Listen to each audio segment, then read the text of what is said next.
Goals reveal your objectives and empower you to achieve them. A lot of people striving for success look at goals as afterthoughts.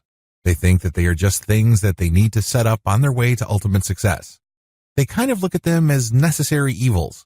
If given a choice, they'd rather not set goals.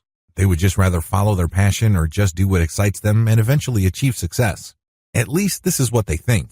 Talk about getting it wrong. Goals are crucial for success.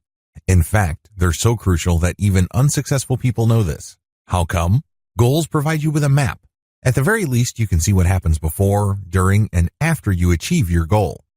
For you to achieve an ultimate goal, there are sub-goals that you need to achieve. You get to see the process that you have to go through, the decisions that you have to make, the results that you have to produce along the way. You can also see potential dead ends and potential detours. Goals can also be broken down into small parts which provide milestones.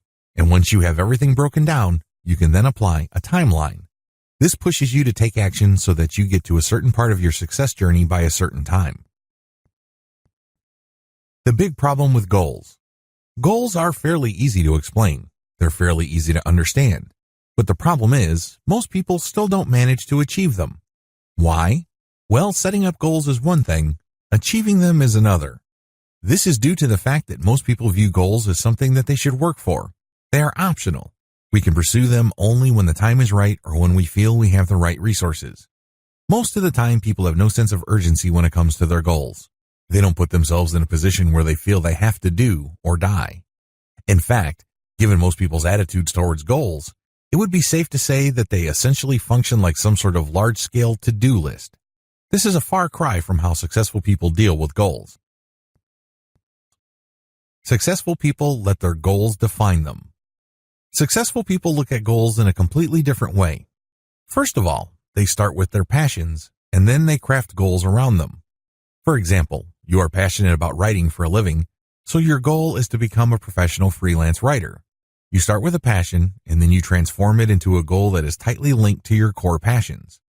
When you work towards these goals, you validate your personal values. You feel that you are expressing your true personal character. Best of all, you end up tapping your core competencies when you let your goals motivate you. There's actually an upward spiral that forms the more you work towards your goals. The more you achieve, the more competent you feel, the more motivated you become, the more you try, and the more you achieve. This spiral can go up, or it can go down. Also, when you achieve your goals, you get a tremendous amount of pride. Plus, you get the tremendous satisfaction that your goals are what you are about. So when you achieve them, you get an enhanced sense of personal meaning. You get the impression that this is what you're supposed to be doing. This is what you're about. This is your destiny. When you operate from this core of passion, goals are no longer things that you should be doing. Instead, they're the things that you were born to do. They're the things you must do. See the difference? Recast your goals until they push you up and out. If your goals don't give you the energy you need to push yourself and expect more from yourself, you need to change your goals. You really do.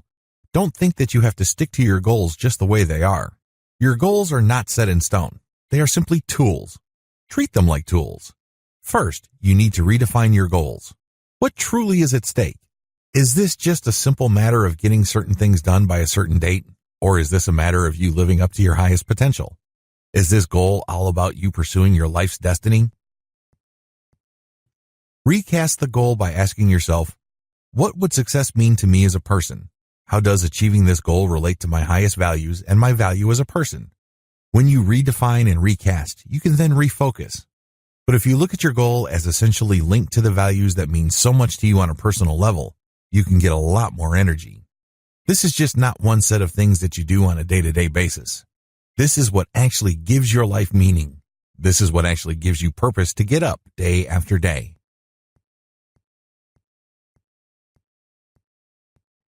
Recap.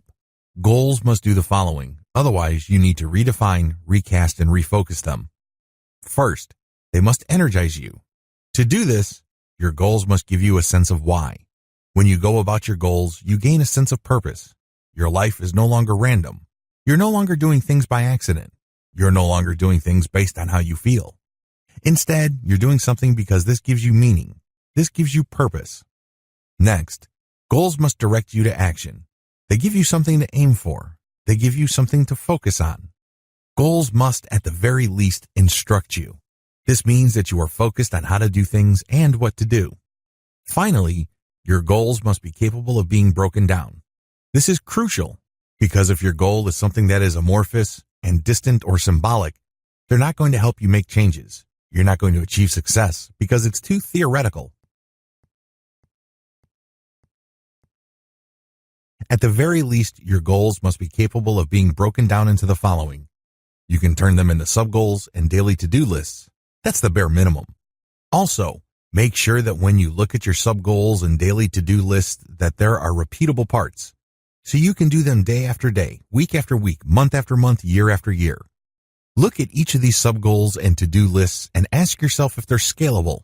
You must be able to scale them up so that improvements on one level leads to easier improvements or greater improvements at other levels.